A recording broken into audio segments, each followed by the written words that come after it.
Good morning, dear colleagues and friends. We now move from Brussels to Cork. Owen, we are all yours.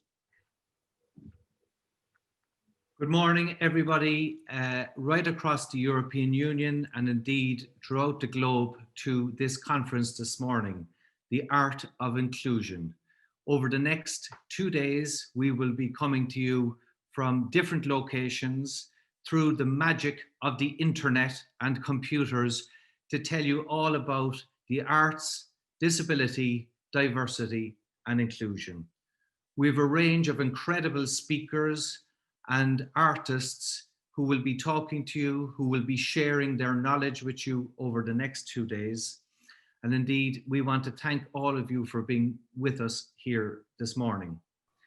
As I said, the EASPD, the ENCC, and COPE Foundation have been working toward and planning towards this conference. We had hoped that we would be able to bring you all to Cork in Ireland, but unfortunately, due to COVID-19, that has not been possible. So we come to you through the magic of the internet.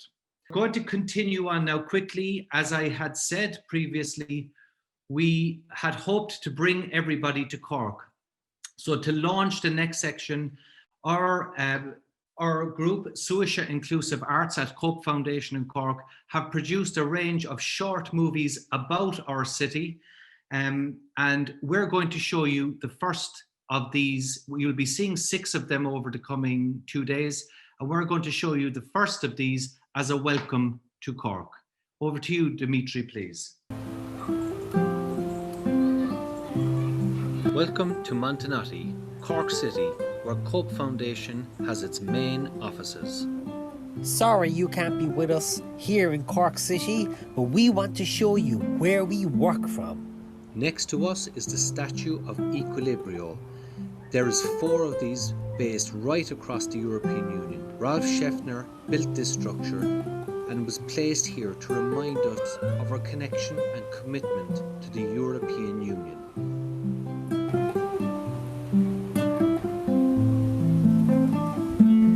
Cork City comes from the Irish word Corcach, which means a marsh. And the full name is Corcach Moor Muin, the Great Marsh of Munster. And we're in the province of Munster here, the southernmost part of the island of Ireland. And it's a great shame that all the tributaries and canals were all filled in over the years as the marsh was reclaimed. It was at one time known as the Venice of the North. And we still have a beautiful city situated on an island between 2 branches of the river. But imagine if we had all the rivers in between, you know, we would then be the true Venice of the North. But there you are, Corcach Moor Muin.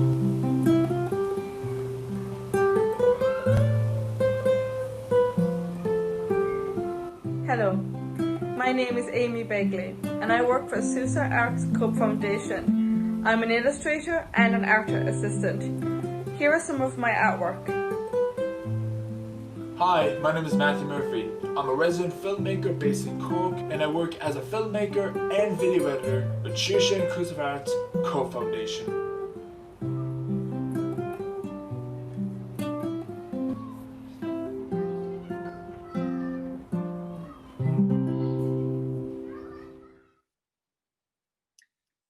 So that is the first of our videos, and we will be telling you about our fantastic city of Cork over the coming days because you did not get the opportunity to come here. Now to move on to the welcomes for this morning, and I'm now going to hand you over to the president of the EASPD, Mr. Jim Crow, and we will have a range of welcomes from the presidents and chief executives of the organizing organizations. Thank you, Jim.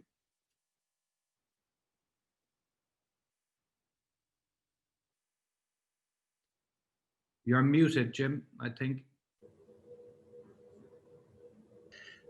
Good morning, dear delegates and colleagues. I'm very pleased on behalf of ESPD as president, outgoing president of ESPD, to welcome you all to this conference with our 2 partner organizations, the European Centre European Network of Cultural Centres and Koch Foundation. We are really excited about this conference, and it is a lovely departure for us from the conventional conference, full of speakers, full of intense conversations, but only using the spoken word very often, or the written word on PowerPoints. So we're really looking forward to this conference as striking out in a new direction. And as you might imagine, I did a little bit of research the other night, thinking about the theme. I enjoy art in its many forms, but I'm not a creator. At least I didn't think I was until I did a little bit of research. Some of it is somewhat dry, the research, but I started with that phrase, art of inclusion. And I see that a lot has been written about how to achieve inclusion in the arts. And there were a few comments that I noted that had a powerful effect on me, because I know what I like in art, but I'm not very good at explaining why I like it. But really, I was reassured that that doesn't matter. And I think that's why the arts can offer so much to all of us, whether we have a disability or no disability. And I think, the definition, I saw one definition of inclusion, and it said, inclusion is about being included within either a group or in society as a whole. And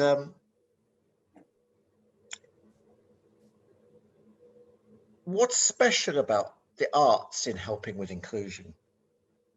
I read that really what the arts is great at doing is allowing diversity and variability of outcome. Whatever we do that's of an artistic nature is not there to be criticized. Diversity and difference in what we produce is the whole point of art. It's how it should be celebrated. And nothing that we can do can be criticized because it's our creation, it's our input in an artistic way.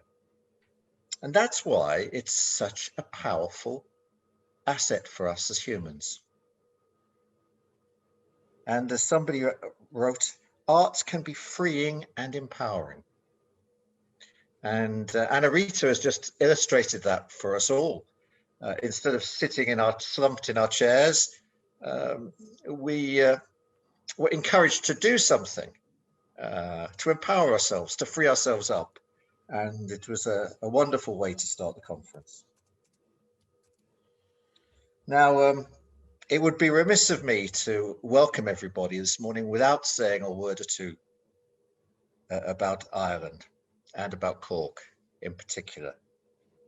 And I perhaps would tease my colleagues from Cork a little bit with these words. My father was from Limerick, which is a proud part of the province of Ireland, which includes Cork. But he worked for most of his life in a factory, surrounded by people from Cork, mainly men. He was from Limerick, the third perhaps city of Ireland, as opposed to the second city of Ireland called Cork. And he used to laugh that he was driven mad with all his colleagues from Cork always talking about how beautiful Cork was and how special Cork was. And that, in our various countries, we probably know something of that syndrome.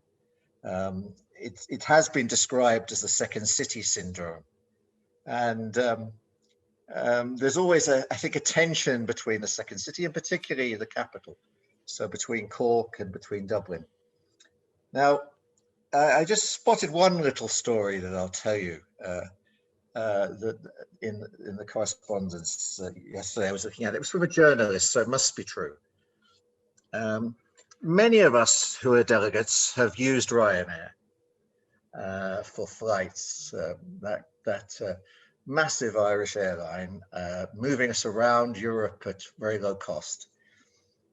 But a few years ago in France, they had an advertising campaign, and they used a photograph of a restaurant in Cork.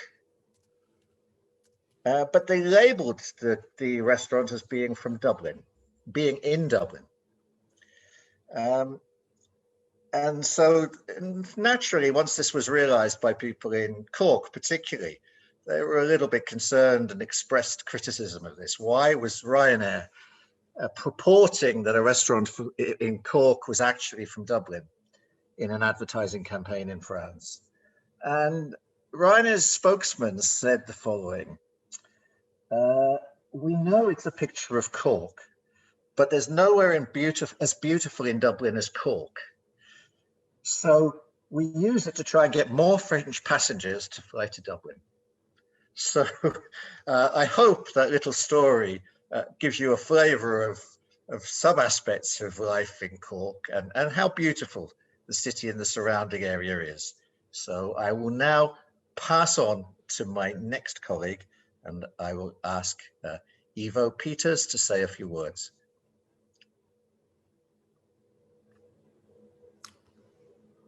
Unmute yourself, please, Ivo.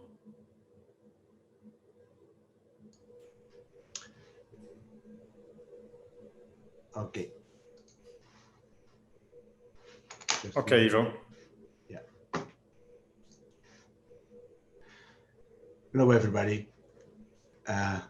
Welcome on behalf of the European Network of Cultural Centre. Thank you, Anna-Rita and John and Jim and Luc for your warm welcome this morning. Since a few years, the ASPD and UNCC cooperate within some Erasmus Plus and Creative Europe programs. This conference is the first initiative that we co-organize together. ENCC is a network representing and working with national networks of cultural centers, and perhaps even more with grassroots level local cultural actors all over Europe. Some of them, unfortunately too little of them in number, are working with and for persons with disabilities. Diversity and inclusion are often in their program and mission, but most often aimed to minority groups in the field of cultural diversity. But those few who work on the artistic field with disabled persons experience daily and are full of enthusiasm about the richness of artistic expression and special skills of their participants. We hope with this conference and the further cooperation with the ASPD to increase the number of cultural actors in Europe who will become interested in or bringing on the scene, or even better, start working themselves with artists with disabilities. And allow me to say something to all service providers participating in this conference. Please don't hesitate. Contact your local cultural center and put some pressing on them to cooperate.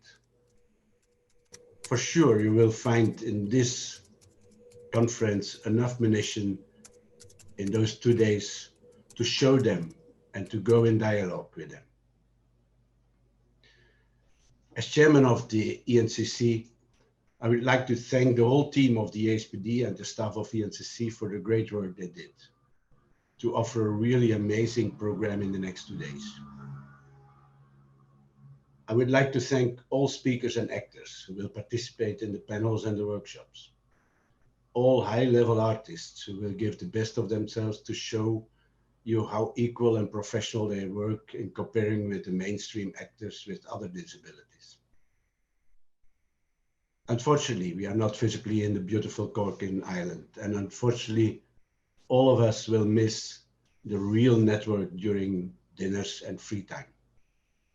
By experience, I know that this part of the conference is the most important and as important as the official program, and would have for sure guarantee even more success in the follow-up of the conference in corporations.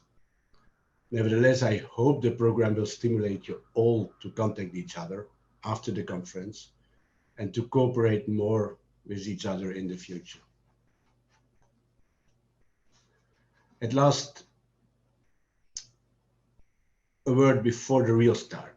I would like to express my special appreciation to the organization and the two protagonists who have been dreaming of this day since a few years already, and who have worked day and night to make this conference coming real. It's impossible to hear, but I'm sure that now a real loud applause could come up for John Nash, Manager of Art in the Cope Foundation, and his colleague Paul Sherlock. Dear guys, you both did a great job. Really, many thanks for that. Thank you all for listening, and I wish you all a lot of exciting moments in the next 2 days. Thank you. Thank you very much, Ivo. I now pass on to the Chief Executive of Cope Foundation, to Sean. Good morning, Sean. Good morning, Jim, and good morning, everybody. Look, it is my great pleasure on behalf of everybody in Cope Foundation to welcome everybody to this webinar, The Art of Inclusion, Disability and Diversity in Arts and Culture. It's a great pity that you can't come to travel to Ireland and be with us here in person in Cork. As you said, Jim, it's a beautiful city. I'm looking out of my office window here to a beautiful sunny day, and from Montenotte here in Cork, you can see right down across the hills around, which Cork is surrounded by hills, and right in the middle, the city centre and all the surrounding suburbs. You spoke earlier about our rivalry with our friends and neighbours in Dublin. There's a map of Ireland that kind of does the rounds of the country, and it says on it Cork and not Cork.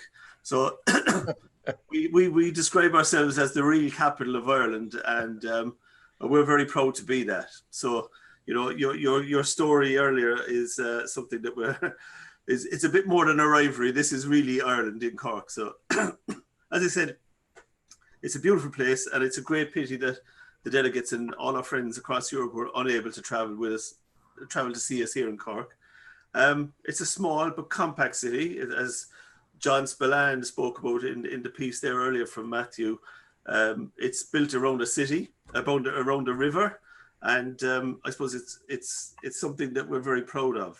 It's close to the sea, so we have that I suppose advantage of having both the sea near us, the country near us, and being a very small, compact, beautiful city. We're a university city. We have, I suppose, 2 universities now, the Munster Technological University and also University College Cork, which brings with it a kind of a diversity in itself. But I suppose one of the great strengths of our city is this vibrant arts community.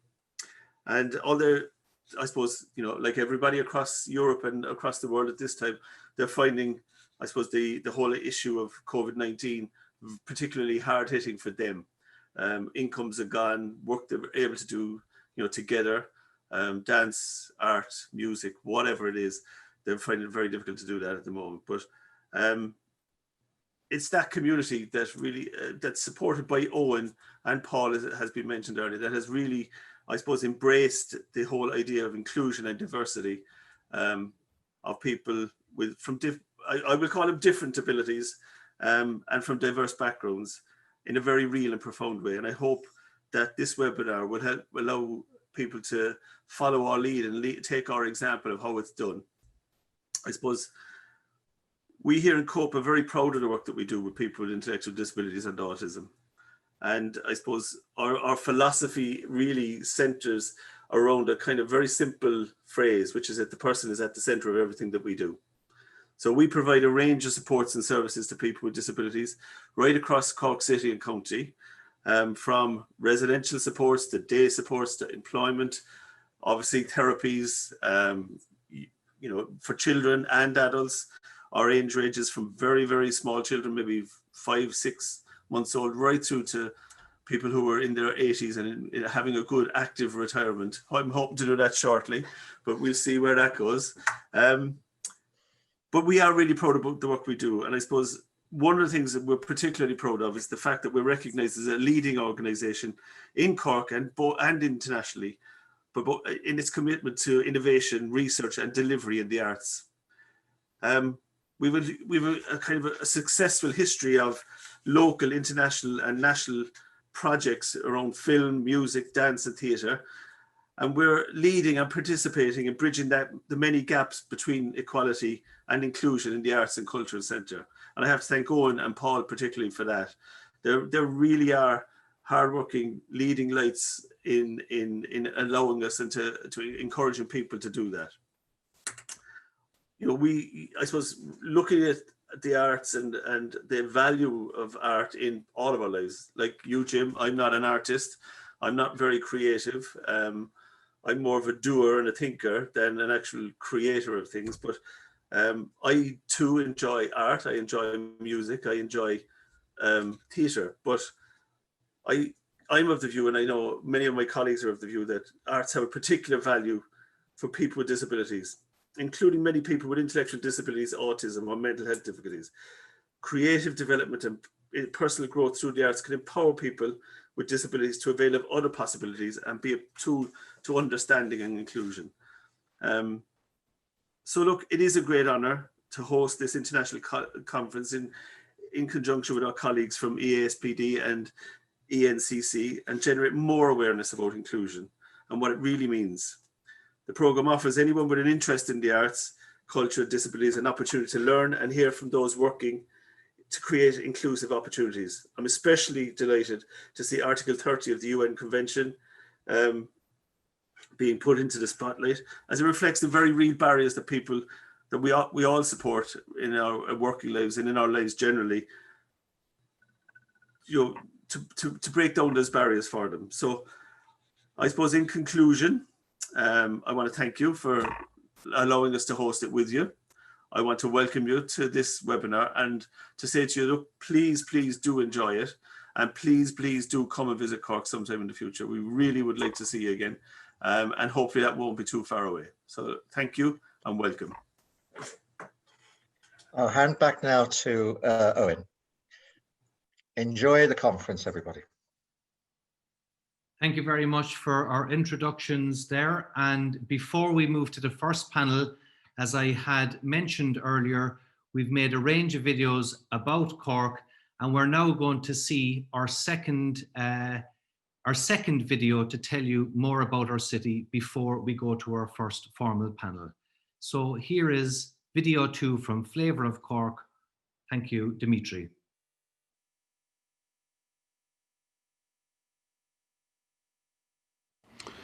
I take Yvette by the hand, and on we make our way to the brow of Patrick's Hill.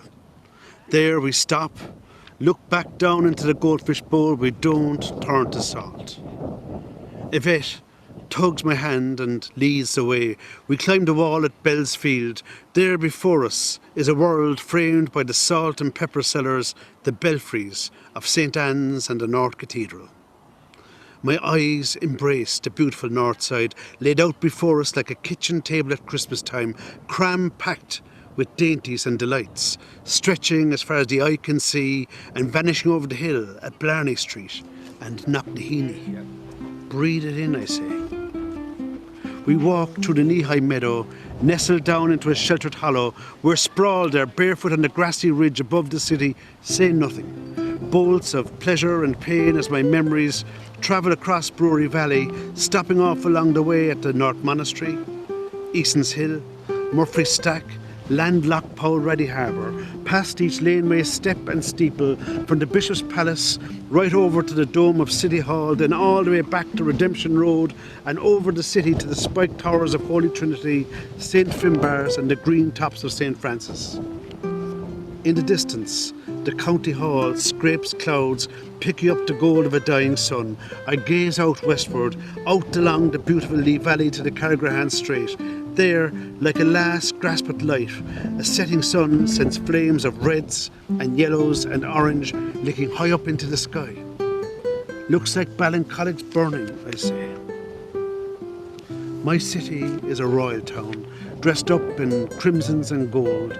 In the distance, through the mist of time and coal smoke, I hear the cry of an echo boy, the sound of men walking and whistling their way home from work to the red city of Granabraher. The chimes of an ice cream van across on Spangle Hill, the bells of some cathedral or other, the yelps of children from Roach's buildings playing ball along the road.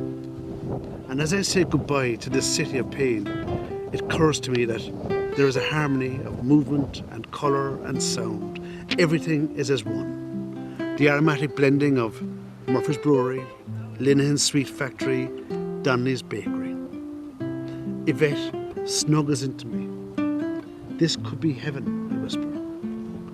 Could be, she smiles. Could be.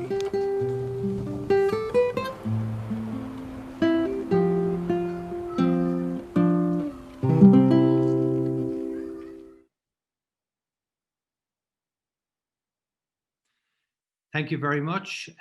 Again, showing off the city of Cork as you can't be here, and thank you to all who produced that.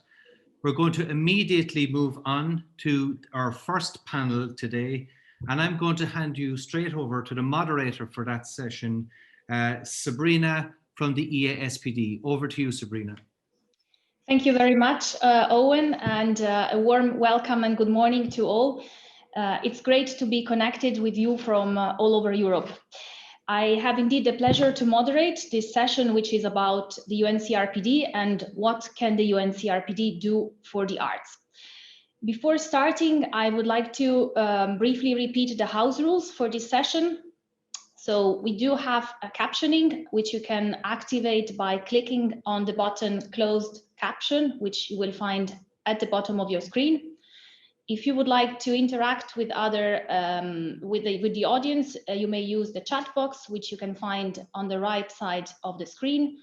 And we will also ensure a bit of time at the end of the session for a short Q&A session. So if you have any question, please feel free to type it in the Q&A box. So with this, I now would like to introduce the session. So this session will address particularly Article 30 of the UNCRPD, which is about participation in cultural life, recreation and sport. This article defines the right for persons with disabilities to take part in cultural life on an equal basis. But it also defines obligations for states parties to take appropriate measures to enable persons with disabilities to develop their own creative potential for themselves, but also for society. And lastly, the article also addresses states parties, requesting them to take appropriate steps to ensure laws protecting intellectual property rights do not constitute an obstacle for the access of arts and culture for persons with disabilities. So with this, I would like to introduce the panelists from this session. We have 5 speakers from very different contexts and perspectives. So first of all, we have Professor Gerard Quinn, a newly appointed also Special Rapporteur on the rights of persons with disabilities. We have Kate O'Reilly, a disability artist specialist who is an award-winning, is a radio dramatist, a writer, and a dramaturg, and has a very wide experience overall in arts. Our third speaker is Derval McDonagh, General Manager of Cope Foundation, Ireland.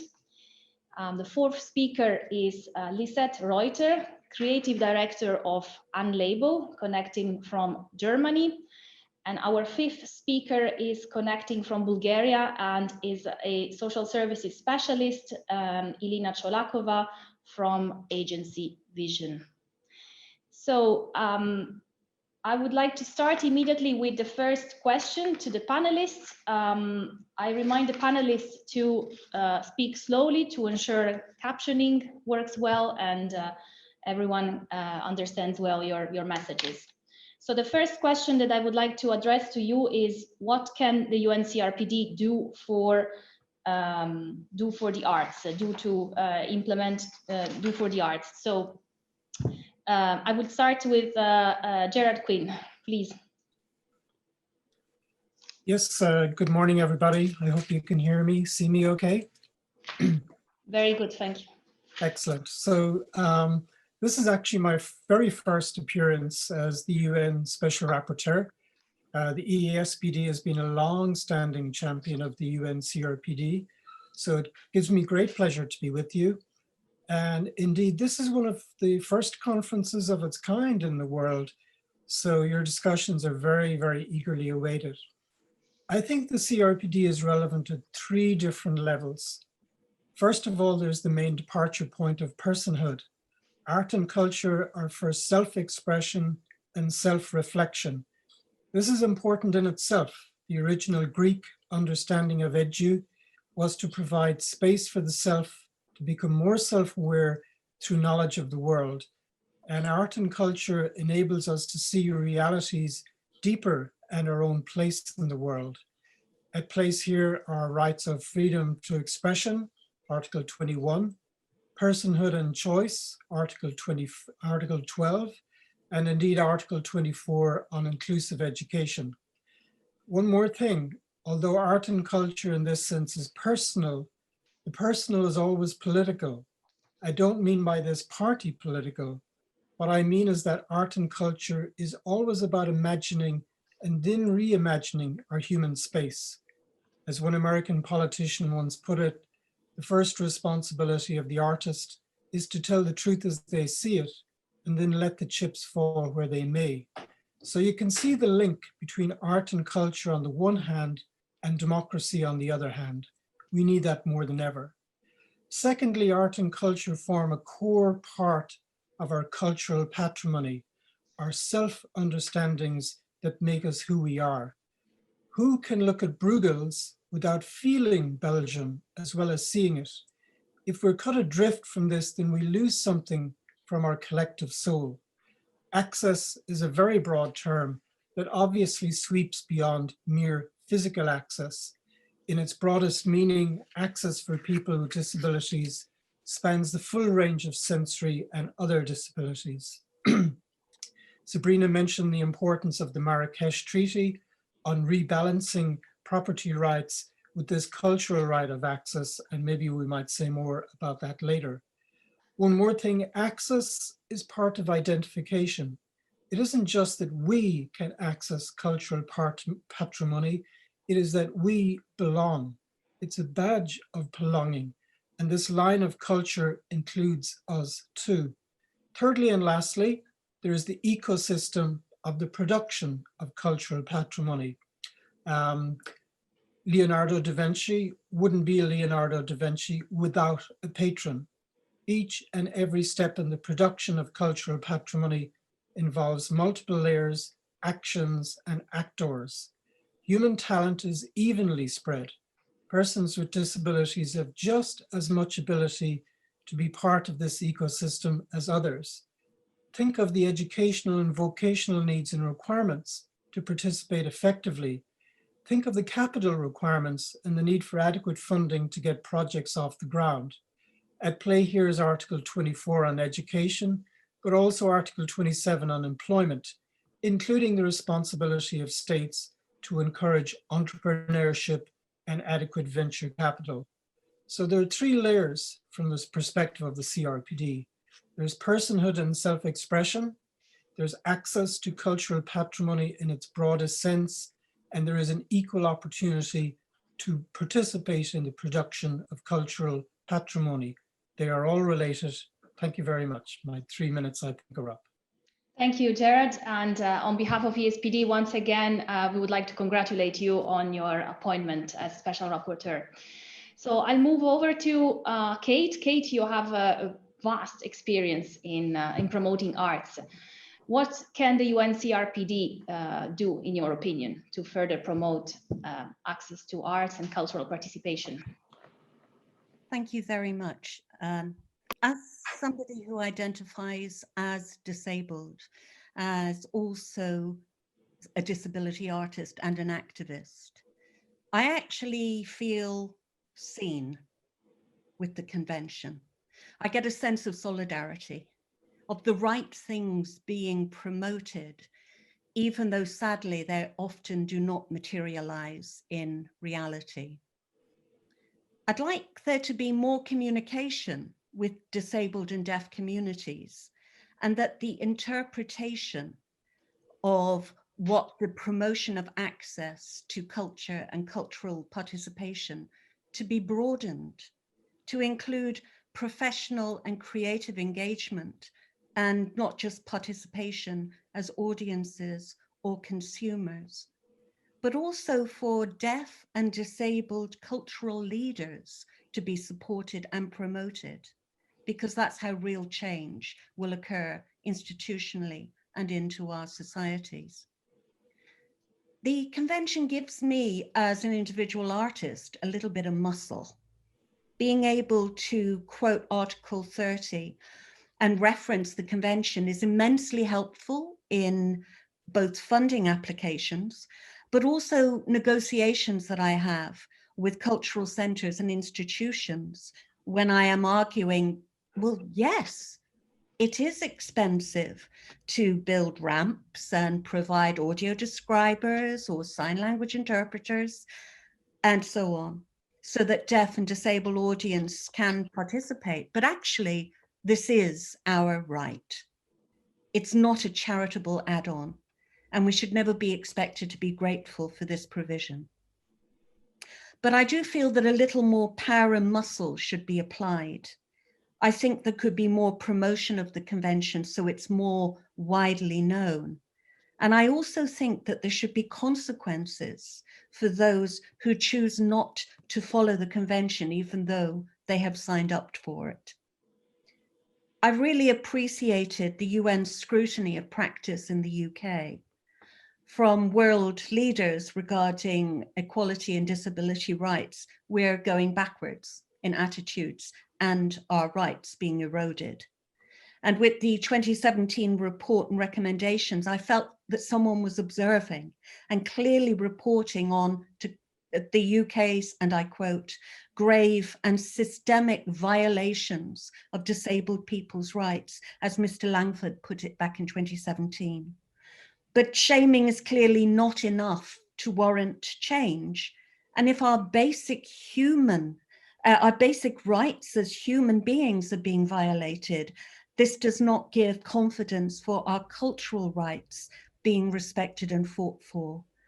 And so I think there should be fines or consequences for not implementing what the countries sign up for. And thank you very much for letting me share that. Thank you, Kate. It's great to have you here as part of the panel. I move to now to Darrell McDonough. Sorry. Arts is always and is at the core also of COPE Foundation.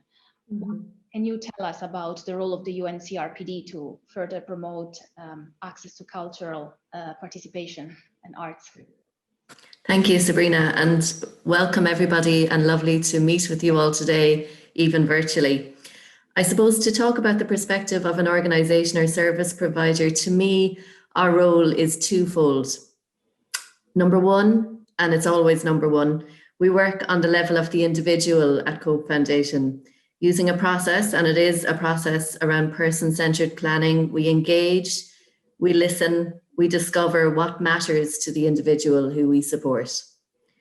This fits nicely with that part in the convention saying that parties shall take appropriate measures to enable persons with disability to have the opportunity to develop and utilise their creative, artistic and intellectual potential. Our role is to recognise the transformative power of the arts and culture in all of our lives. What would any of us do without the arts and culture? How would our lives be? Who would we be? I'm reminded of a recent campaign by Save the Arts, which is an artistic activist-led campaign looking at the funding crisis within the arts in Ireland. And there were billboards up around all of our cities saying, no theatre, no books, no poetry, no dance, no music, no point. It is starting from this place of empathy on an individual level and teasing out what the person wants to explore, to engage in, to participate in, and to contribute to. On an individual basis, our role is also to challenge the good art notion. Who gets to make art? Where good art comes from? Who can create art? Therein lies a power dynamic that we need to constantly challenge and debate. Our second role in terms of the UNCRPD is to work on a more societal level. In this regard, our role is to influence change within the arts and culture sector locally, nationally, internationally. Our role here is often to act as the catalyst for change in terms of access to and participation in the arts for people with disabilities. It's advocacy pure and simple. We have to be willing and able as an organisation to look beyond the walls and outwards to our wonderful community, to have the conversations, to build meaningful relationships of trust with people working in the arts, and to enable more doors to be opened. Co-Foundation started very much as a community-based organisation with a history of volunteerism and deep community connection. And our role on a more societal level is to work with our community partners in the arts, supporting them on their journey towards real inclusion and diversity. And our experience in working in Cork City and County is that that door is already open. We only needed to push it slightly. We have a wonderful arts community here, which we're very proud to be a part of and to participate in. Thank you, Derval. Now our next speaker is Lisette Reuter. Lisette comes from the mainstream sector, so she works together with persons with and without disabilities, so she brings a different perspective. And I would like to ask her, what can the UNCRPD do, or how is the UNCRPD used by organizations like yours? Hello, thank you for this invitation and a big warm welcome from Germany. So I'm not coming from the mainstream sector, I must say. So I'm really coming from the independent scene, and this is a big and huge difference. So for me, the UNCRPD provides us as artists and as like a company working in the inclusive art field with a legal framework. And it's a good foundation on which all states that have ratified it should act.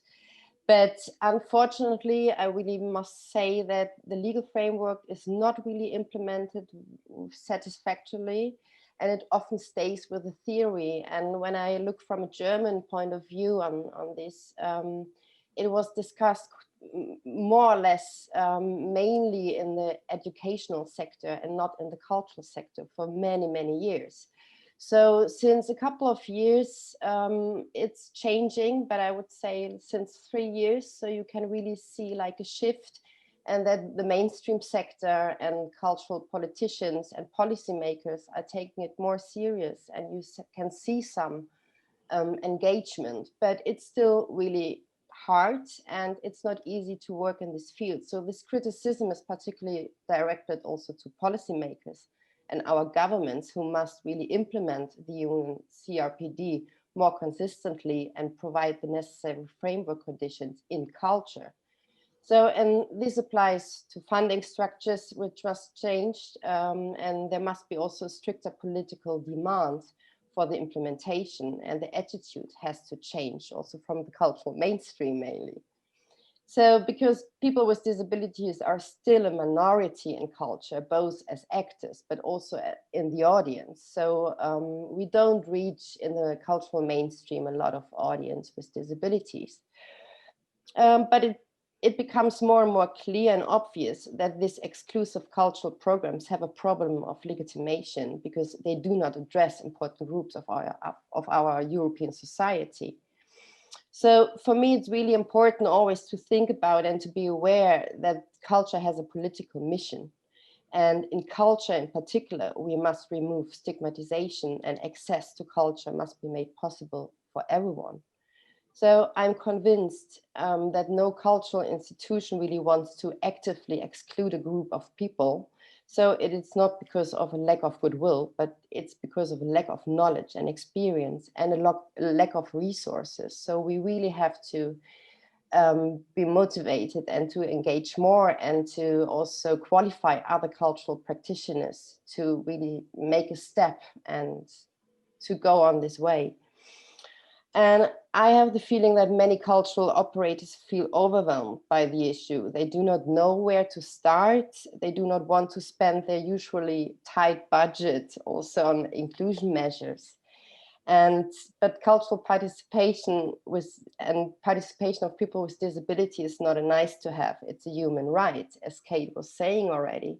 So we really have to make a big effort and a big step. And so my personal feeling, if we fail to implement the UNCRPD in Europe, because we have a good social system and we have a good foundation actually, and we have the power and we also have the budgets, then how should it be in countries where they are not having this good position? So yeah, it gives us a legal framework and it's a good thing. And as Kate said, it's like, yeah, it's a frame, but there's still a lot to do.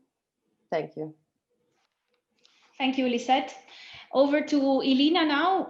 Elina, what can you tell us from the side of support service about the role of the UNCRPD in promoting access to art and cultural participation? I am glad to participate in this conference. The convention is an international document that supports policy and policy for people with disability, and in particular in Article 30, art and culture. Its role is to lead state and state institution to more orderly and targeted action for people with disabilities. As a tool, art is extremely powerful and very suitable for this. Art is a means that allow people to express themselves, to express their dream, views, and their capabilities. Through art, communication can be much more understandable and inclusion more simple. For this reason, from this point of view, the convention helps first this instrument of art and culture to be well presented for everyone. Then to support people with disabilities and those who work with them. For example, usually this is the staff in social services, a specialist, expert in institution. And finally, the convention can make more clear the message that through art, the inclusion can be very effective and efficient. The strength of convention for me and for us is that it speaks at once to the people with disabilities, to the people in the society, and the people in social field. Yeah, thank you. Thank you, Elina. So second round of questions is more about the direct experience of the different panelists.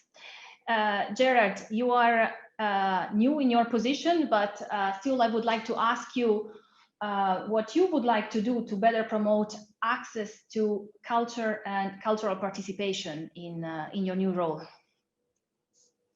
Thanks, Sabrina. That was a very rich round of discussion. Let me just say in my current role, it's very early days yet. A large part of the job is reacting to events as they happen around the world and in different regions. But part of the job is also strategic. It gives me space to focus on horizon issues, strategic issues, issues that are not otherwise covered. And I am planning a 6-year program which includes all of the usual issues like COVID-19, climate change, adaptability and disability, armed conflicts and disability, and extreme poverty, and so forth. That much you can predict, but I think a case can be made, and indeed this conference is a first step to making that case, that there should be a focus, a thematic focus on the right to culture and access to culture and a right to participate in the production of culture. And I have to say, I am, even though it's early days yet, I'm very personally attracted to this. not just because of its importance to individuals, it clearly is of central importance to individuals, but because it's actually very foundational to democratic renewal.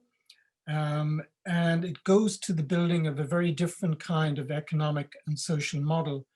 I might mention here the idea of kind of like a circular social and economic model that's embedded in the UN Sustainable Development Goals. And I think they are relevant, at least to a certain extent, to this debate.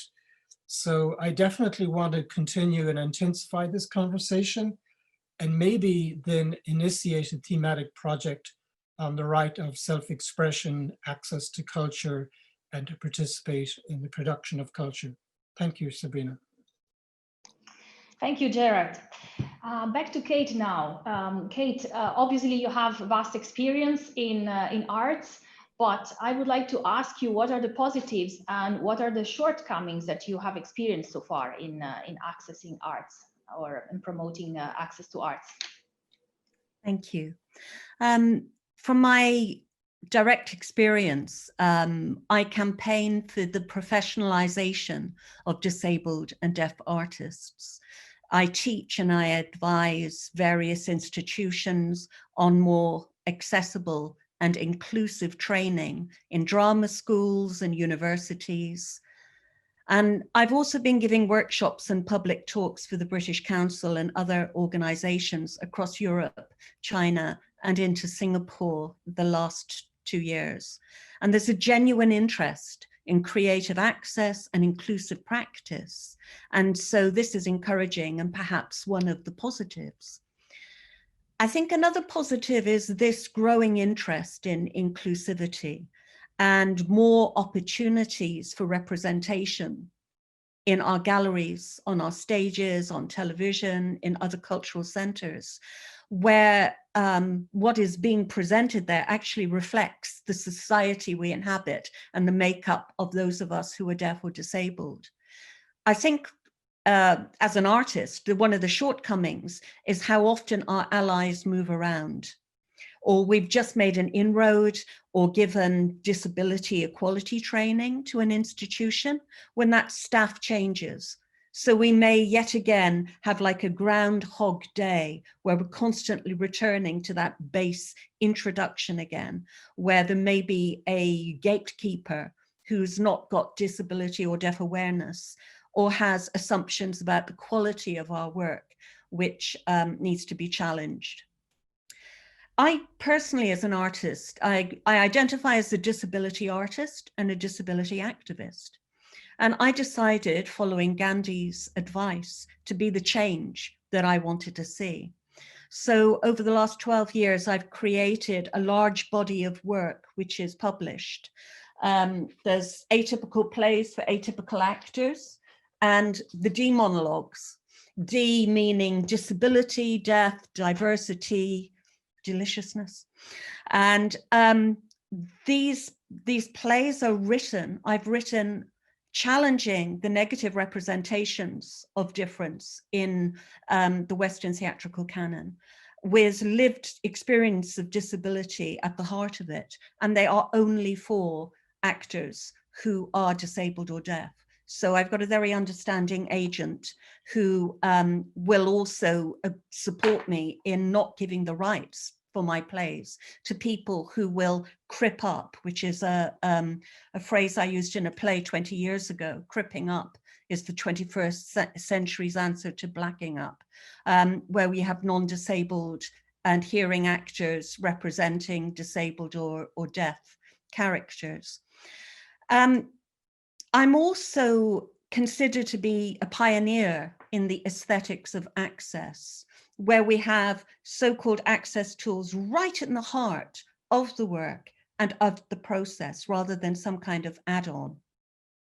And I've also been developing for 15 years what I call alternative dramaturgies informed by a deaf and disability perspective, which is telling different stories with different protagonists, with different endings in different ways. Our culture and our cultural centers are changed by the diversity of the bodies, the modes of communication, of being, of moving, of thinking that take up space there. And disability arts and culture, which is led by disabled and deaf people ourselves, this can revolutionize the form and also change the actual buildings along with perceived hierarchies and institutions. So that's at the heart of the work. Thank you. Thank you, Kate, and congratulations also on all the work that you have done so far. I'll move to Derval now. Derval, what is your experience? What are the positives and the shortcomings in your experience? Thanks, Sabrina. I suppose my role within Co-Foundation, I could say it's varied and interesting. And part of my role has been around the creation of structures within the organisation, which leads to the creation of opportunities for people with disabilities to access, participate in, and be part of the cultural conversation in Cork City and County. And I suppose if I was to describe that in one sentence, it's, I suppose, an organisation, you need to put your money where your mouth is. If we're very intent that disability inclusion in the arts is of central importance, then we need to create the structures within our organisations to value that and to enable that to happen. So just specifically, I suppose, around that within Co-Foundation, we have a specific team focused on the arts and culture. And I think this is a very important statement about our intent as an organisation. It's not something we see as a peripheral service or set of supports or an add-on to the work that we do, but one which is core and essential to the health, well-being and quality of life of the people that we support. I'm proud to say that that department, led by Owen Nash and with the invaluable support of Paul Sherlock and the artists who work alongside them, are creating real change every day in their advocacy for people. I suppose if I was to talk about the flip side of that and the negatives, it's possibly, I suppose, as we are funded by health services, funding is low within the sector. And I suppose the arts and culture doesn't necessarily get the highlighting that it deserves and needs. But at Co-Foundation, we have prioritised it, and we see our brief as wider and deeper than just focusing inwards. And our connectedness to the cultural life of Cork City enables conversations to happen and doors to open. And a notable shift in how people with disabilities are seen, not just as passive participants, like attending museums, accessing programs, but also creatives in their own right. An example of this work, I suppose I'm very fortunate to chair a strategic group called Arts for All, which is basically a movement within Cork City and County focused on inclusion and diversity within the arts. It was kickstarted by Owen Nash a number of years ago, and we have embedded it into Cork's local economic and community plan, with the simple idea that we could create change as a community if we came together with a common purpose. Our partnership is with the City Council, the Social Inclusion Unit and the Arts Department there, and a broad range of individuals and organisations across Cork, including University College Cork, Cork Institute of Technology, Cork Education and Training Boards, the HSE, artists from the differently abled, traveller and migrant communities, community arts organisations, graffiti theatre company and self-advocates. It's a place and a space to look at meaningful inclusion from many perspectives, not just the inclusion of people with disabilities, but rather taking a more intersectionalist approach and looking at the inclusion of people who have the potential to be marginalised in some way in society. So I suppose that to me is one of our most positive examples of embedding our work within the community, within the structures that are there, and supporting that common purpose across organisations and with our advocates and artists. Thank you, Derval. Similar question to Lisette. What are your positives or the shortcomings of your direct experience in promoting access to culture and cultural participation? We have been working with Unlabeled since 2003 as a mixed-abled performing arts company in Europe, and we could build up a huge network since then. So what I really like is that this inclusive performing arts scene is quite small still, so everybody knows each other. So I have the feeling that we are really supporting each other, and we are trying hard together to bring this whole scene forward. And our aim as Unlabel, of course, is always to bring artists with and without disabilities together. And what I, from my experience, is that especially the artists without disabilities are learning so much from the artists with disabilities. And this is like, this is something really important and really special, because artists with disability, they have different experiences. And I really strongly believe that diversity is enriching the arts. And so it's for me always like an enormous human enrichment to work in this kind of diverse creative art field. And for us, it's also a really strong point that we are trying to qualify other cultural operators, and we are also trying to qualify and to inspire policymakers in making the performing arts more inclusive, and of course to reach more audiences with disabilities. And I would love to give you a short example from one of our current projects, because we are running at the moment a Creative Europe co-funded project, which is called Impart. And since 2 years, we were working with disabled and non-disabled artists and experts all around Europe on this topic of aesthetic of access. Kate was mentioning it already.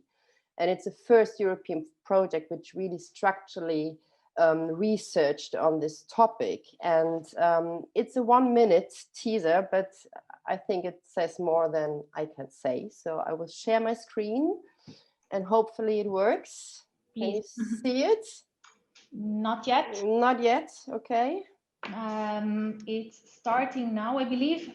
It's starting now, okay. Yes.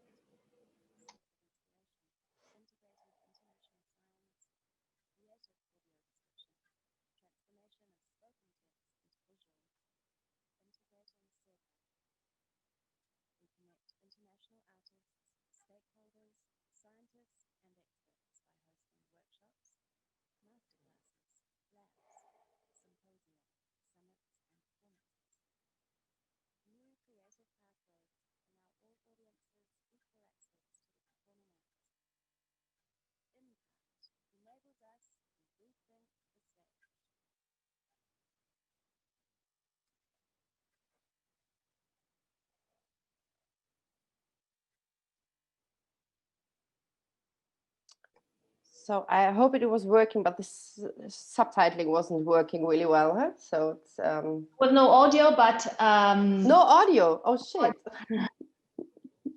Okay, so I will put it also in the chat, and then people can watch it later. To promote your work, I'm sure people would like to review it also with the proper sound. I'm so sorry. So these technical issues. No, but I think this project was like a good example how to connect people from all over Europe and to really rethink art and culture, and yeah, especially to promote this audience development task. But also to say quickly something to the critical point and the difficult aspects. I'm talking again from the German perspective, but I also know it's an issue in many other countries. We are still fighting for the artistic recognition we deserve in a way. And often sponsors, but also grants from the government don't take us really serious, and they try to label us still in the social sector and not as professional artists. And I think this is really something we have to work on, and so there has to be a mind shift. Yeah, so I hope that we also have this opportunity with this conference to promote this a bit more and to create more awareness that we are not from the social sector, we are professional artists, and we should also be taken seriously. So thank you. Thank you, Lisette. This is indeed a very important message. Feel free to post more information about Unlabel your company and the video in the chat box. So for the last speaker for this round of question is Elena. Elena, you also have wide experience in working in arts and cultural participation. What are the shortcomings that you have experienced, or the positives that you have experienced? Vision is provider of social services for children and adults with disabilities. One of our center, Vision Art, is a center for adults with disabilities. Through different forms of arts, we work with our participants in different activities. They can choose between painting, the art of stained glass, writing of poetry, or applied arts. The important thing is that we do not just use art therapy with them, but we develop their skills with which they can find a job later or earn their salary. We organize various events and exhibition of their works. Every few years, for example, we publish a book of poetry from one participant or a compilation of several poets. The last 3 years, 2 of our participants organized their own exhibition and sell their creation themselves.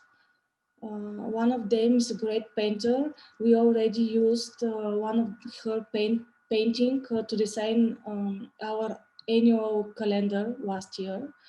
The second one, she used seashells and sand to make her painting. And this year she made her 8 exhibitions. In same time, we have a very good partnership with the municipality of the city and the city theater, and they give us the opportunity to organize and participate in different events in the city. And often our clients, our participants are invited to plays or performance with open access, especially for them. This is our expertise in the field. Thank you very much, Elena.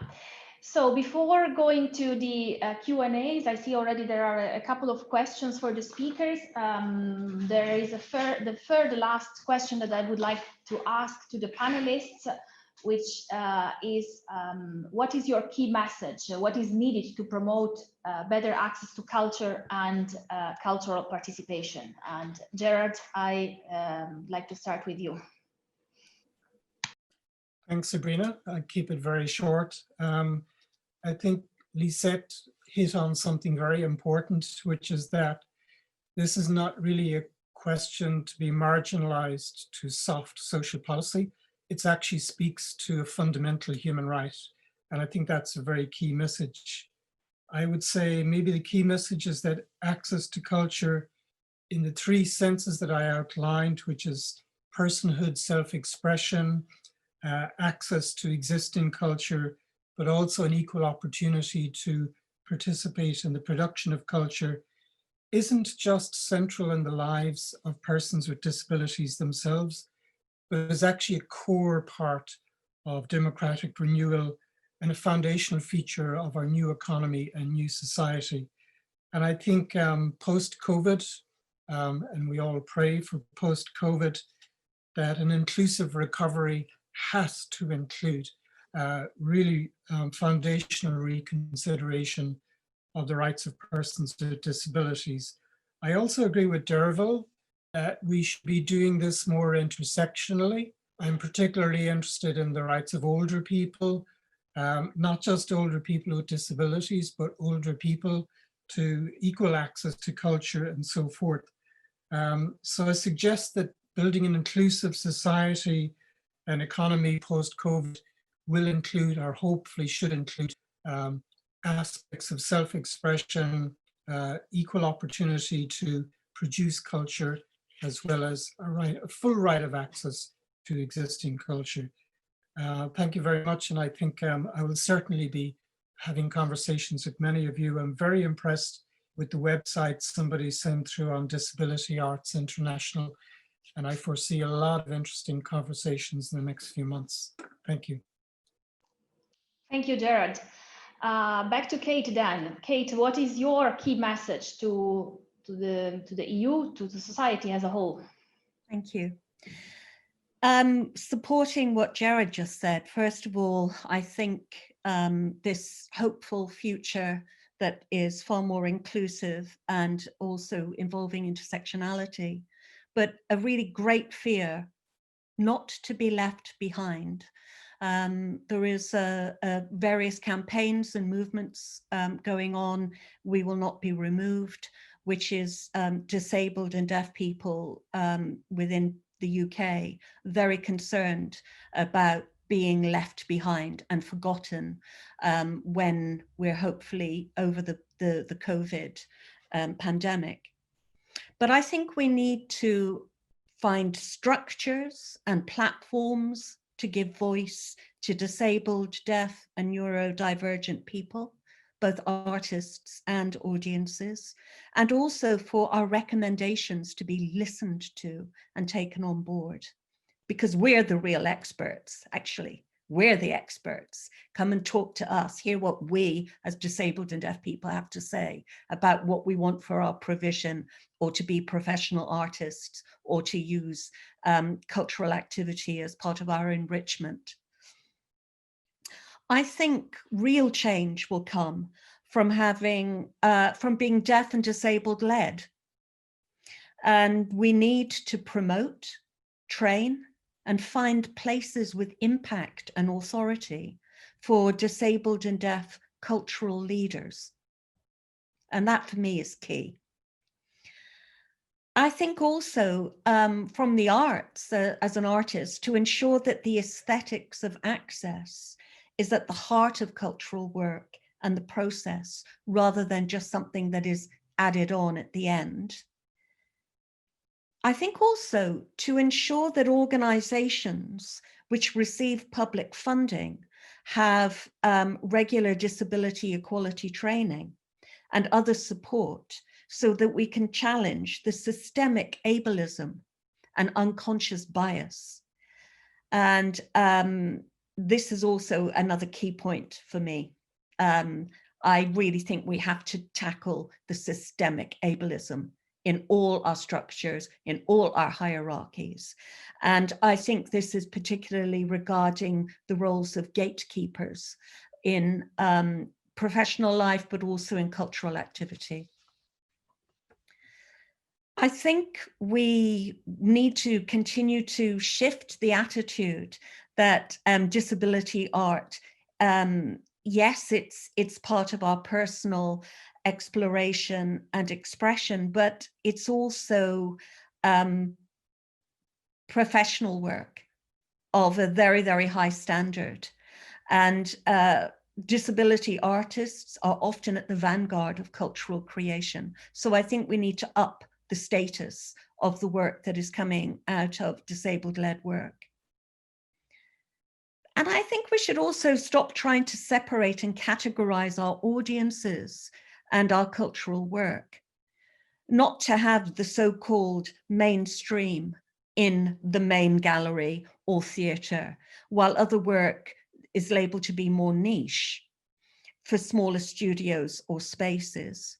And I think we need to refresh not just the gatekeepers, our commissioners and programmers, but also our marketing departments. As in my experience, this targeting can misshape the work and close down the proposed audience.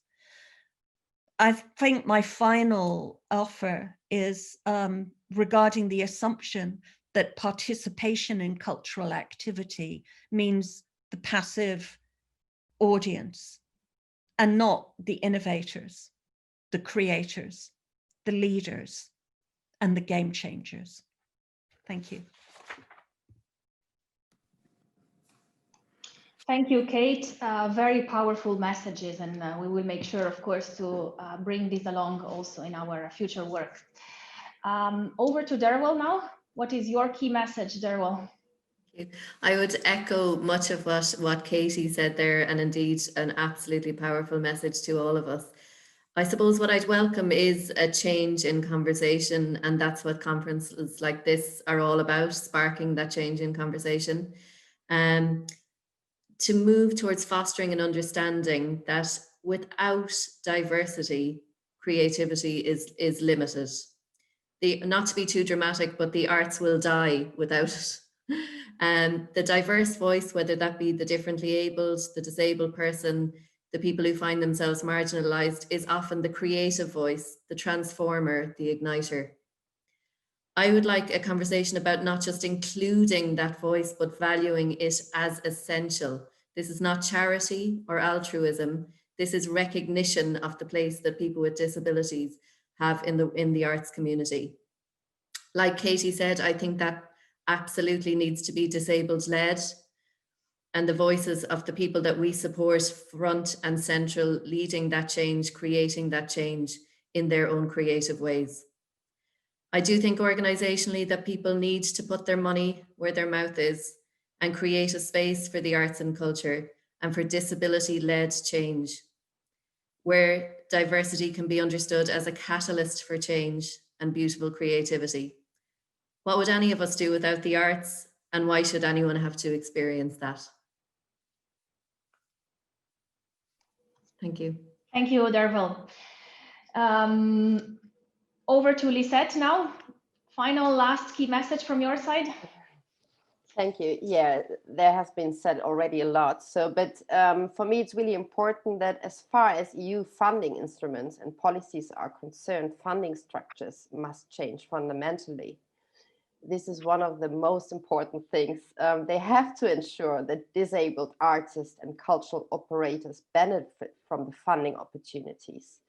And that includes especially extra specific budget to meet costs that reduce barriers to participation of disabled people as artists, arts professionals, and audiences.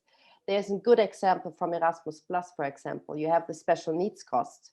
So you can cover parts of it through this cost, but especially for Creative Europe, till now there are not such costs you can declare. So you have to take it from your normal budget. And to give you an example, because I think this is always to make it practical, if I apply for a grant of 50,000 euros, let's say, for production, and I'm working with artists with and without disabilities, or I want to reach audience with disability, I maybe have 25,000 excess costs. So I have 25,000 less than everybody else. And if the funding structure is not changing, I'm really convinced that only then cultural operators will be motivated, other people, to change their way of working and to engage in an inclusive opening process. Otherwise, like other people who apply for this kind of grants, why they should do it. So because you have less money for your cultural productions. So this is really important for me. And another topic is artistic training. We really have to foster artistic training because people with disabilities, they hardly don't get any access to academic training. And here we are going into a circle because cultural institutions, especially in Germany maybe, they are saying, okay, we would like to work with professional artists, but there are no trained professional artists out there. So how can we work with them when they are not existing? So this is one of the key points we really have to change. And one last big problem, I would say, is like the system of permanent project funding in many countries, because so especially people involved in this disability art sector coming from the independent scene, they are just funded by project base. So they're handling from project to project. So it's really hard to work sustainable and to promote artists with disability on a long term. And I think these are the three main key points I would like to point out. Thank you. Thank you, Lisette, and thank you for bringing up the issue related to funding. Indeed, equal access is only possible when equal opportunities can be guaranteed and when barriers can be overcome. Over to Elina for your last message to the audience. Yes, for me the key messages we should spread in social service field is that it's very important to work in the same time with people with and without disabilities. It's very important because it's not usual in the social service, and the possibility to join different type of people together is the essential part for me. Thank you. Thank you also to you, Elina. So we have a few minutes left for a couple of questions, and I saw that there were a couple of questions asked in the Q&A box. So I will start with a question related to the professionals. How can professionals in art be trained on inclusion, and how can professionals working or supporting persons with disabilities work or support mainstream and independent professionals in arts? I will like to ask the panelists to reflect on this question, and maybe we can start with Derwa.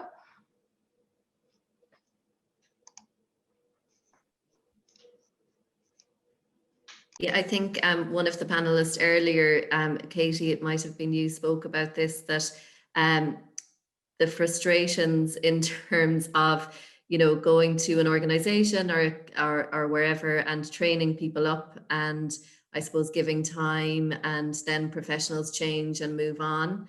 So I guess, like many of the panelists talk about, it's looking at maybe the change on a more systemic level within the institutes that we're trying to support. So rather than focused particularly on just individual artists, professionals working in the area, that we also look at the organization as a whole and what kind of system changes we can implement there, so that we've a broader, longer and deeper change within organizations. Thank you. Kate, would you like to reply on this?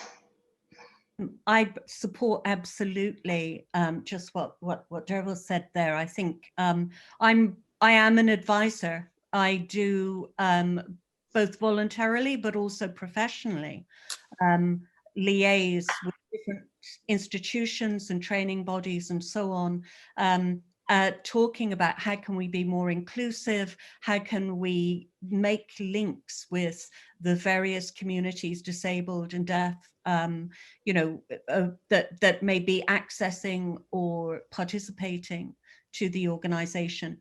I do think we need to have a refresher every year. I think companies and institutions that are getting public funding, I think we need to actually try and keep up with all of our equality awareness and training right the way across the board, but also to really start challenging and looking at the different hierarchies that are in place that may actually be so rigid they are not allowing change. Thank you, Kate. Lisette, would you like to add on this? Yeah, so Kate was mentioning the hierarchies, and I think this is a really important topic. So, and there the politics comes back somehow. So I think we need a stronger demand from the politics that cultural operators, cultural institutions really open up, that they qualify themselves, that they are linking up and getting in cooperation with people like us.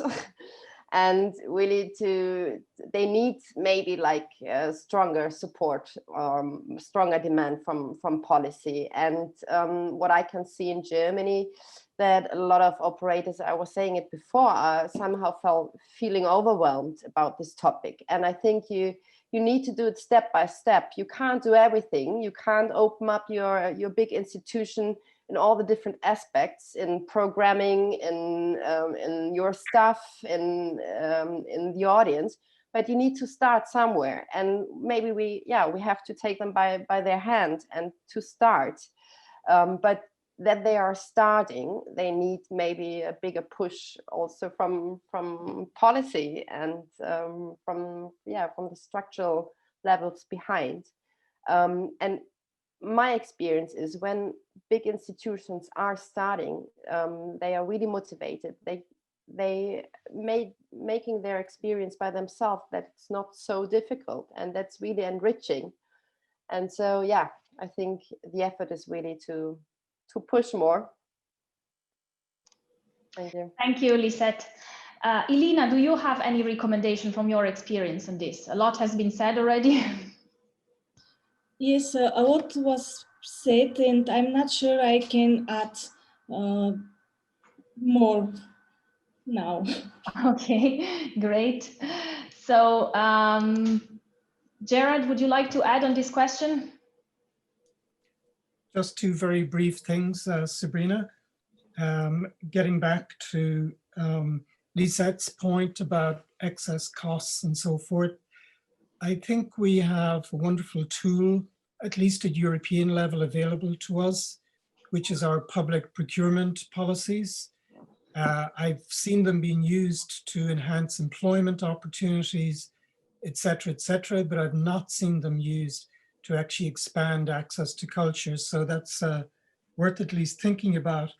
And I also think in terms of venture capital and money available project to project, it's probably worthwhile getting the venture capital people talking to other venture capital people about the advantages of expanding their portfolios.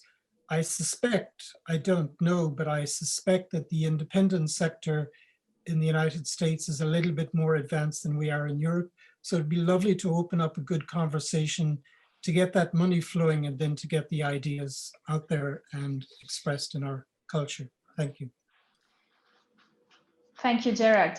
And I have one last question. This one is addressed to Kate specifically, and I think it's a good question also to conclude this session. And the question is whether the CRPD has inspired the art that you produce, or whether the CRPD in your case was more about the empowerment that allow disabled artists then to produce and to create arts.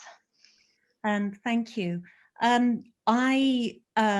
I'm a veteran of the UK's disabled people's political movement, which was the civil rights movement, which is why our own history of disabled-led and deaf-led work and disability arts and culture in the UK is significantly different from other countries in Europe.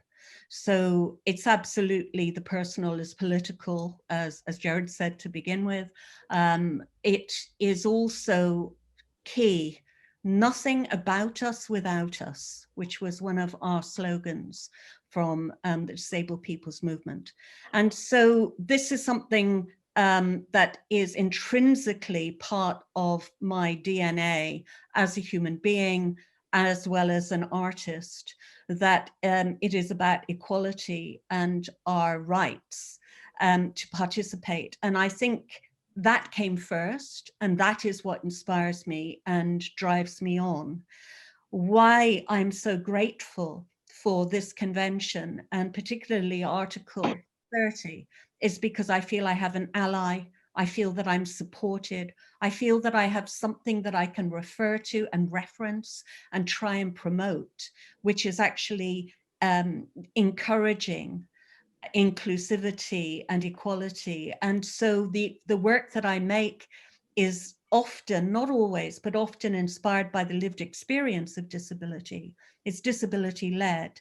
It comes before the convention. So I'm not inspired by that, but I am supported and immensely grateful that we have the convention.